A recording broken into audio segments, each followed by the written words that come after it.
Qual é a avaliação que os senadores fazem do processo eleitoral de 2014?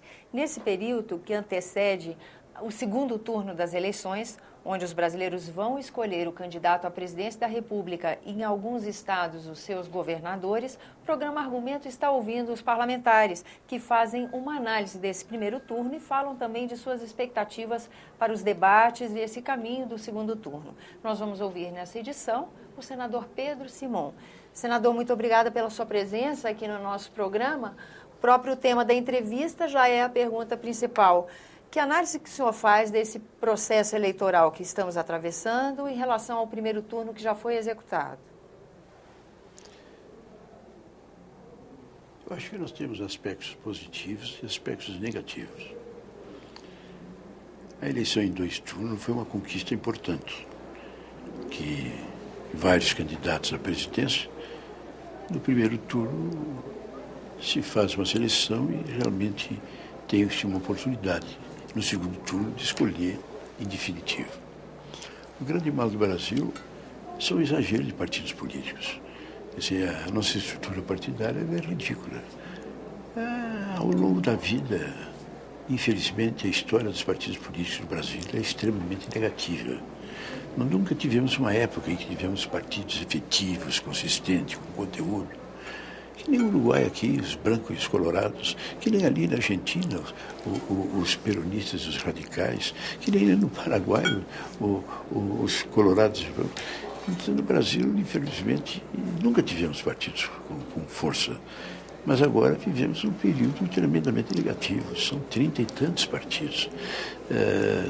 Se formam partidos a qualquer momento, em qualquer sentido. Então, a cláusula de barreira já devia ter sido adotada há muito tempo. E, na verdade, o que é uma costura dos líderes políticos dos diversos partidos que se acertam entre si e, dentro disso, eles não querem estabelecer uma norma rígida e firme de partidos políticos.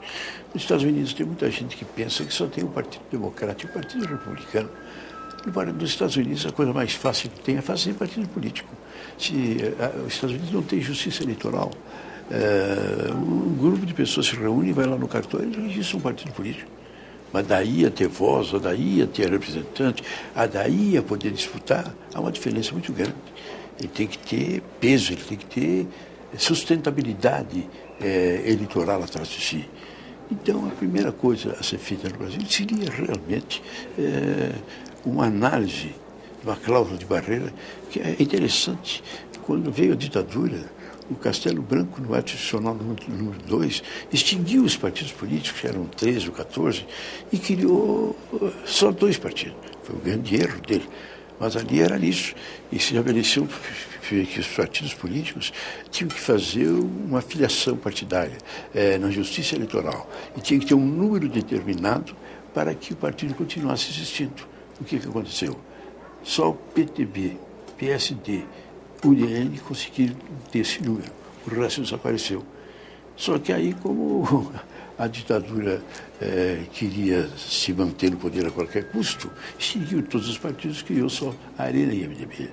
Em segundo lugar, ao lado de partido político com conteúdo, com consistência, com responsabilidade, nós temos que ter um regime onde a democracia seja real, seja de fato, onde os poderes sejam constituídos com valores iguais, com credibilidade iguais, com corresponsabilidade. Mas espera aí, senador, antes do senhor passar para essa etapa, ainda fechando a questão dos partidos, o senhor disse que no Brasil nós ainda não chegamos a ter um quadro onde os partidos, citou até países vizinhos do nosso continente, onde você tem 2 partidos fortes, com plataformas mais claras para o eleitor, as coisas ficam mais nítidas em termos de proposta.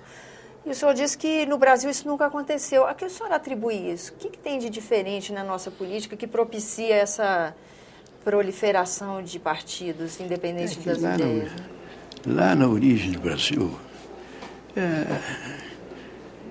o americano, a democracia americana nasceu de uma elite, uma briga religiosa na Inglaterra, onde a minoria, mas era a elite mais completa, com mais profundidade, com mais conteúdo, foi para os Estados Unidos e criou lá uma civilização, mas que começou em altíssimo nível.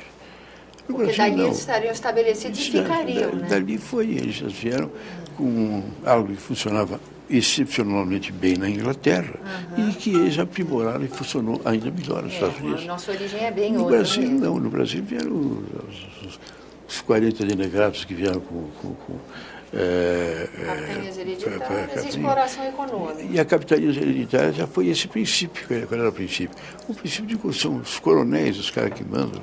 Quer dizer, até hoje tem estados que tem os coronéis que mandam. Então, o partido sempre foi de mentirinha. Quando era ditadura, era de mentirinha. Na velha república, era a república dos governadores. Quer dizer, quem escolhia os presidentes da república eram os governadores, principalmente de São Paulo e Minas Gerais. As eleições eram voto aberto, olhando ali, não valiam R$2.000, era eleição a bico de pena. Então, nós nunca tivemos partido político. E eleição, a época mais, do ponto de vista de seriedade, de respeitabilidade, é agora que nós estamos vivendo um momento sério. Mas esse momento, em compensação, é o momento que nós estamos chegando ao final da curva do sistema que tem que mudar. Nós temos que fazer uma reforma política, uma reforma partidária, uma reforma do modelo econômico e um novo pacto federativo. Começa no pacto federativo porque hoje nós temos uma nação onde o presidente da República faz tudo, manda, tem tudo que ele quer, os estados são os coitadinhos e os municípios são uma miserabilidade. Então nós não temos uma federação real. Ela é mentirosa, assim, o presidente é quase que um ditador. Em compensação, o presidente e o Congresso. O presidente manda e o Congresso, ou o presidente faz uma medida provisória, ou o governo veta, ou o governo deixa o artigo na gaveta sem nunca tomar uma decisão.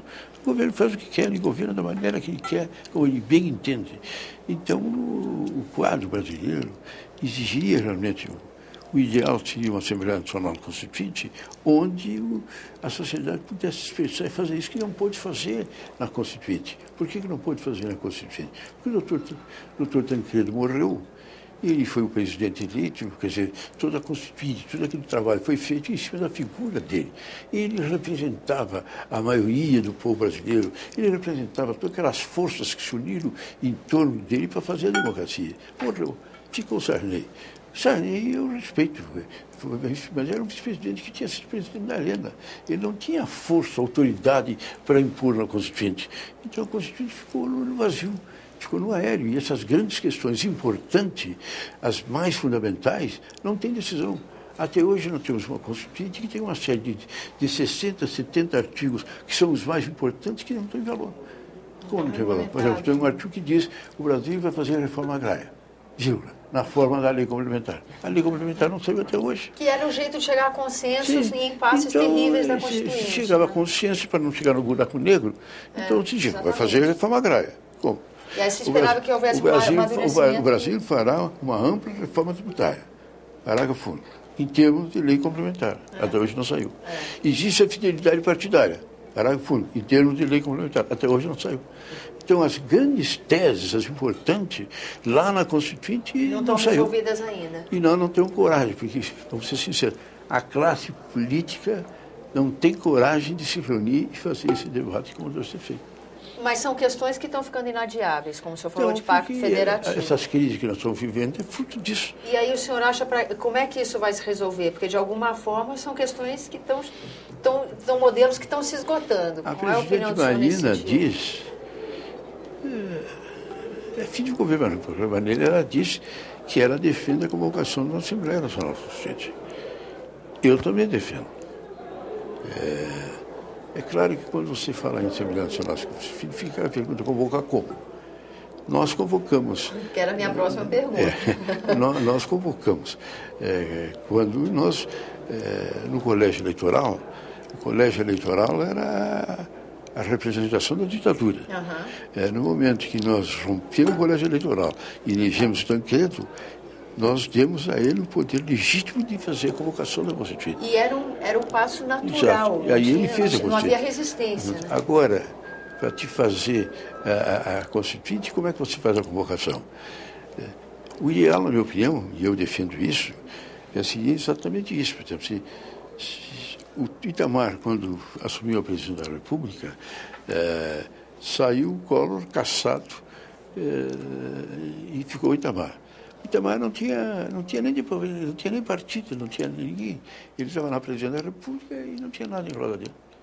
Ele me escolheu para líder do governo dele. Nós nos reunimos, convocamos todos os partidos. E sentamos numa mesa redonda, passamos um dia inteiro discutindo. Olha, o presidente é o Itamar. Agora, o Itamar não tem povo.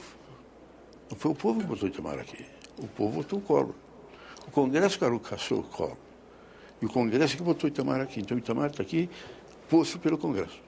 Então, nós temos que estabelecer uma fórmula através da qual eu, Itamar, presidente da República, e o Congresso estabelecemos um modo de vivendo. Então, o que nós vamos fazer? Primeiro, toda a questão nacional, toda a crise nacional, eu convoco esse Congresso aqui de todos os presidentes para nós discutir. E qualquer crise nacional, que qualquer um dos presidentes, desde o menor partido, achar que exista, ele pede e nós colocamos nos reunimos. Então ficou marcado ali. E de repente nós não estávamos mais no vazio. Não, tem crise, o que vai acontecer, o que não vai acontecer? Não, tem crise, vamos reunir para discutir. O Itamar lançou o Plano Real. Lança o Plano Real, um plano espetacular, e todo mundo fecha com o Plano Real. E a época era tão séria, todo mundo tinha tanto medo, que depois aquela corrupção do governo do Collor, aquela corrupção da CPI dos anões do orçamento, que são não sei quantos parlamentares, entrou no nosso governo o Plano Real. E olha, aqueles 2 anos e meio, a imprensa tinha que fazer isso, aqueles 2 anos e meio do Itamar, o Congresso brasileiro foi tão digno que nem o americano, que nem o inglês, que nem o francês. Não tinha uma vírgula de corrupção. Nós votamos as emendas, não se discutiu ministro para A, ministro para B. O máximo que aconteceu, por exemplo, o Lula e o PT não queriam o Plano Real, não queriam apoiar o Itamar, queriam que o Itamar desse errado, porque se desse certo, e ele tinha razão, deu certo e ele não se elegeu. Mas então o que aconteceu? A Erundina aceitou ser ministra, teve que sair do PT. Mas o PT votou contra o Plano Real. O PT votou contra o Plano Real. Mas não boicotou, deixou votar. Então nós vivemos 2 anos e 6 meses de democracia a mais limpa que existe. O que eu quero dizer é que isso é possível. E é isso que nós temos que resgatar. Isso é que nós temos que resgatar. Senador, pela primeira vez nessa série de entrevista, eu vou interromper porque o tempo está esgotado, mas eu gostaria de convidar o senhor para uma segunda parte. Porque com a sua análise mais profunda, a gente vai usufruir do seu conhecimento se tiver essa oportunidade. O maior prazer. Então, eu agradeço a sua presença, senador, e de você agradeço a atenção e já encerro convidando. Vamos continuar essa conversa com o senador Pedro Simon e terminar essa análise sobre o processo das eleições de 2014. Se você quer participar do nosso programa, você pode enviar sugestões e críticas para o número de telefone e endereço eletrônico que estão disponíveis aí na sua tela. Até a próxima.